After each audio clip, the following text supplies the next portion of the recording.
Counselling செஷனில் ஒருத்தவங்களுக்கு ஒரு பிரச்சனை வருது அப்படிங்கும்போது நமக்கு தெரிஞ்சு நம்ம இருக்கிறது வந்து ஒரு டெமோக்ராட்டிக் வேர்ல்டில்.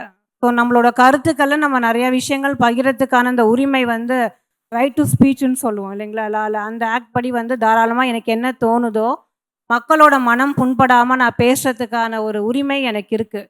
இது எல்லாத்துக்கும் இருக்குது, எனக்கு மட்டும் கிடையாது. அதோட அடிப்படையில் வந்து இந்த கேன்சரை குணப்படுத்தக்கூடிய டாக்டர் அப்படிங்கிறதெல்லாம் நிறைய வந்திருக்கும். இப்போ வந்து என்னென்னா like each and every person as their என்ன சொல்கிறது நம்மளுக்கு என உங்களுக்கு ஒரு வகையான ஒரு ஸ்கில் இருக்கும், எனக்கு ஒரு வகையான ஒரு ஸ்கில் இருக்கும். அந்த வகையில் வந்து எனக்கு ஆஸ்ட்ராலஜி அப்படிங்கிறது வந்து எனக்கு அது ஒரு இன்னொரு தேங்க் பண்ணிடணுங்க கெலாட்டாக்கு. ஏன்னா ஒரு ஃபஸ்ட்டு ப்ரோக்ராம் நான் வந்து கெலாட்டாவில் வந்து ஒரு இன்டர்வியூ கொடுத்து கிட்டத்தட்ட வந்து ஒரு 100K ஃபாலோவர்ஸ் கிடைச்சாங்க நான் ஆஸ்ட்ராலஜியில் இருக்கும்போது. அந்த அளவுக்கு வந்து பீப்புளுக்கு வந்து நல்லா கொண்டு போய் வந்து சேர்த்திடுவாங்க கெலாட்டா.